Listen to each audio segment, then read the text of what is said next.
It was one of those nights taking on the bots over on Tarsh, buddy, let me tell you. And just check out this clip for a quick laugh. At this point, 2 squad mates who ate up all of our reinforcement budget have now dropped. They just left me solo, and I'm cornered with a factory strider and a Hulk within feet of my position. And oh, by the way, I've got no stems. So I just say, f it. And I go YOLO McSwaggins and go after that strider. And I actually drop it. Call in my remaining squad mate. We double team the advancing Hulk. I mean, things are starting to turn around. It's starting to look positive. I actually get in that resupply call in, pop the stem, and then a new Helldiver who just joined the party turns me to mush.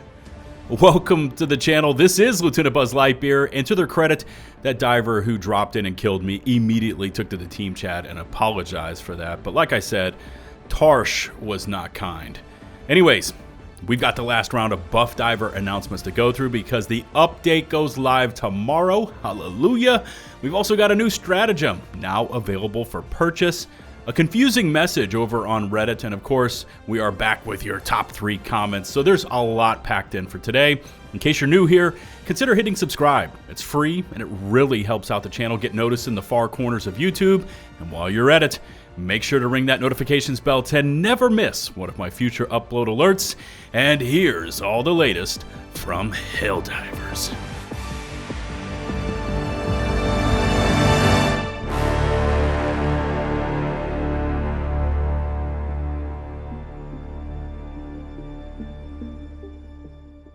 Let's kick this one off with a very quick check-in of the current major order. And the nuts and bolts of this is we're about to fail another major order. We simply don't have enough time to rack up 45 million bile spewer kills. You can see the current kill count at the time of this recording is at 14.5 million. And by the time this video posts, it'll be well under 2 hours to go. So expect to fail that one. You're not going to pick up the 55 medals. But the good news is we got enough divers over into Botsville and we liberated Tarsh and Mastia. So the Orbital Napalm Barrage is now available for purchase on your Super Destroyer. And I'm going to show you that in just a moment. But before we jump off the galactic map, also a really quick check-in of the personal or daily order. Kill 75 enemies using the Mortar Sentry.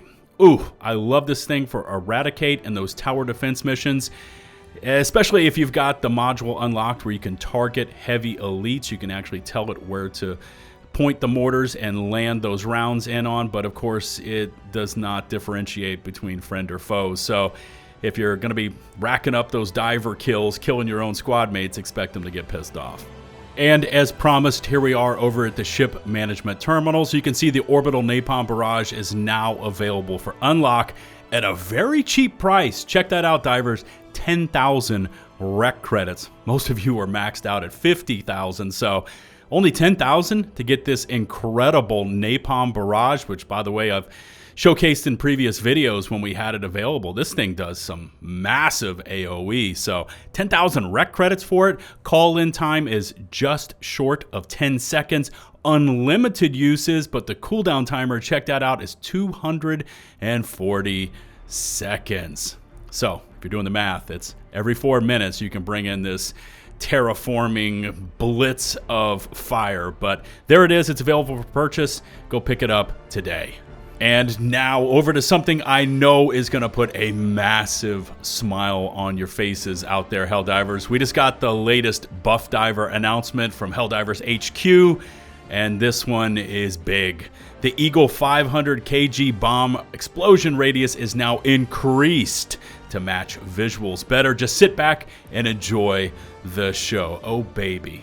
The crowd favorite 500 kg is on the menu today, and of course, we have the accompanying announcement from Johan and Nicholas to check out. And just check out the visuals in here and the explosion radius. It's now taking out all those smaller targets that we all expected it should, and it never did. My name is Johan Pilestedt. And I'm Niklas Malmborg. Today we're diving into the patch notes of Helldivers 2. The 500 kilo bomb radius. It's back, baby. No, wait. It never was here. Ah. It is now what it's supposed to be. The 500 kilo bomb radius is as the visual explosion says that it should be. So it'll blow up a lot of enemies. Big booms should boom big. Okay.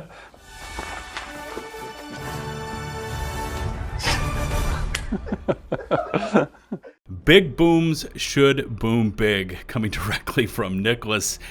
Yeah, there's not much more to say on this. The 500 kg was always very hit or miss. We always used to use it on large targets, and we still use it on large targets, but I think the overall community sentiment is when that thing would hit the ground in a large pack of chaff, it simply did no damage. You would see hunters just come walking through the blast.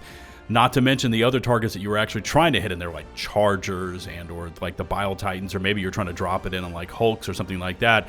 It was really, really situational. I'm glad to see that they've just actually not increased it. They've actually added in some sort of explosion radius. This is the biggest eagle that we can call in, and it was basically doing no damage to chaff, or very limited damage to chaff. So this overall is an awesome change. Once again, another thing I cannot wait to try out in tomorrow's update. I saw this one over on Reddit, and I've also read an occasional comment echoing this feedback as well, and I wanted to weigh in on it. And it concerns what Arrowhead is doing with tomorrow's BUFFDIVER update, and to that point, how some players are actually complaining that there are too many buffs. This Reddit post is being shared around and has nearly 10,000 upvotes, and it simply says they're pushing players away, along with the picture in the caption. Now, before I turn my focus to that statement, let me paint this picture for you, and it's very simple. Let's pretend Helldivers, the game, is a metaphorical giant cruise ship or an ocean liner. It's barreling through the sea at top speed, 458,000 concurrent players at launch, 12+ million players.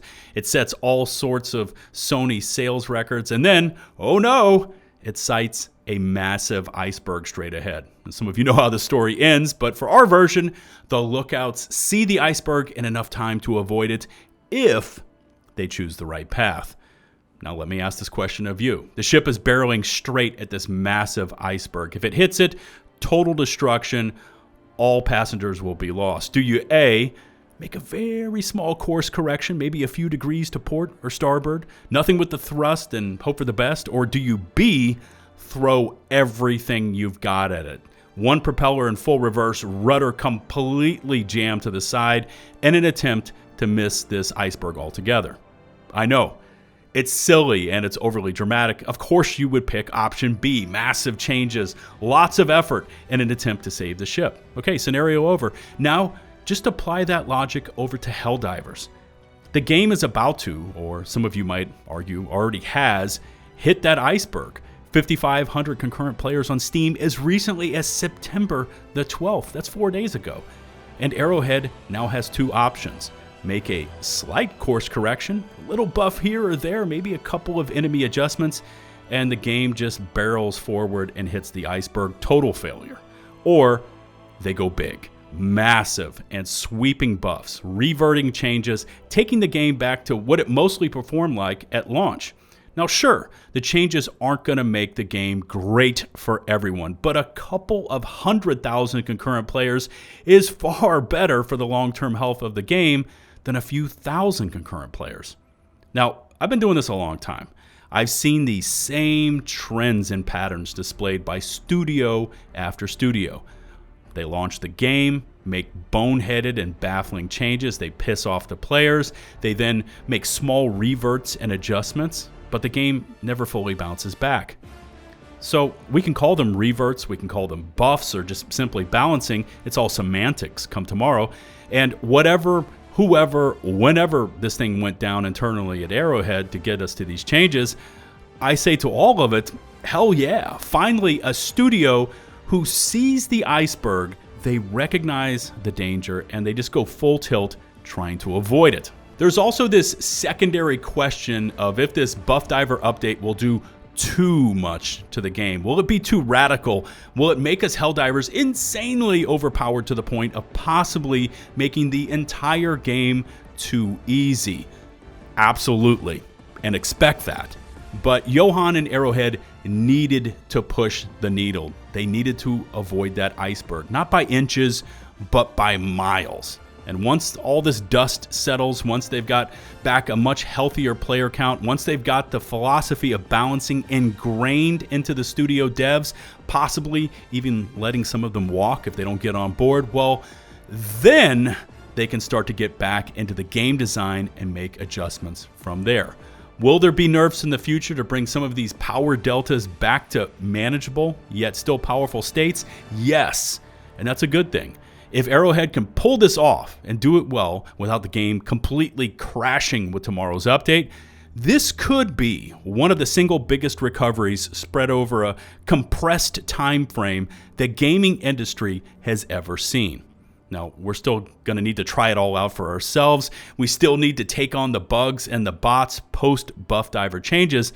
But, you know, for me, I'm really starting to get that fire back for Helldivers, which, to be honest, has been slowly going out over the past months, mainly due to this seismic shift within the studio's design philosophy. Anyways, let me know where you stand on these changes by leaving me a comment, and I look forward to reading your feedback.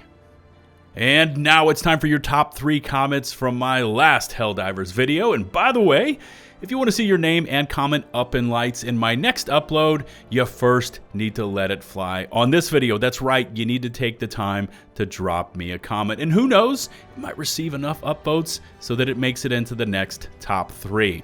Anyways, kicking it off in the number 1 spot, listen to this name, is Rocket Devastator. Ooh, I've met you more than 1,000,000 times out on the bot battlefields, my friend. The comment says, my headcanon is that General Brash saw what was happening and started hand-making all the weapons himself. Now, the comment itself is brilliant. Thank you so much, Rocket Devastator. But what I like about this is it reminds me of the times, the good old days that we had back when it was, you know, we dive together or we don't dive at all. There was this huge positive sentiment within the Helldivers community back when the player counts were kind of high, the weapon nerfs had not come in, and we saw all these General Brash sayings and memes out there. It looks like, and it's starting to feel like we might get back to that point, and I myself love that point in Helldivers. I can't wait for it. By the way, Rocket Devastator, congrats on taking the top spot for this countdown. In the number 2 position is Oscar Rods. Hopefully I didn't butcher that name too badly. It says, each update gets us closer to release and Arrowhead back to its roots. Yes, I agree with this one as well. Much like the number 1 comment, it feels like we're getting back kind of to Helldivers 1.0, and I love that version of the game. More about fun, more about the memes, more laughter, more positivity, less about being sweaty and or pointing out all the faults with the game. So I totally agree with this. I cannot wait to see what Helldivers plays like tomorrow. And bringing up the caboose for the top 3 is Darrin Sutton 6900, who says, dude, I'm in tears. Don't give me hope. Is my arc thrower finally getting the love it deserves? We talked about that yesterday. Yes, and a bit more. As someone that still takes this as part of my comfort loadout, I couldn't ask for more. I'm with you, Darrin. Like I said in yesterday's video, I rocked the arc thrower when it first came out. It was kind of a high-risk, high-reward type of weapon. You could down some teammates. You might not hit the targets you were aiming at as far as the bugs or the bots, but man, when it connected, it absolutely electrified, pun intended, any targets that you were aiming it at. So I cannot wait to try out the arc thrower as well. And congrats on taking the 3rd spot for this countdown. Sadly, that's all we've got time for today. Remember to drop me a comment, and who knows, your comment and name could be featured in tomorrow's video. Remember to hit subscribe and to ring that notifications bell to receive my latest upload alerts. All my socials, including all my sources, can be found down in the video description. Shout out to the 243,000 of you absolute legends from across the globe who tune in on the daily to support me and my content. I lean on your support, and it's greatly appreciated. Until the next one, this is LtBuzzLitebeer, signing off.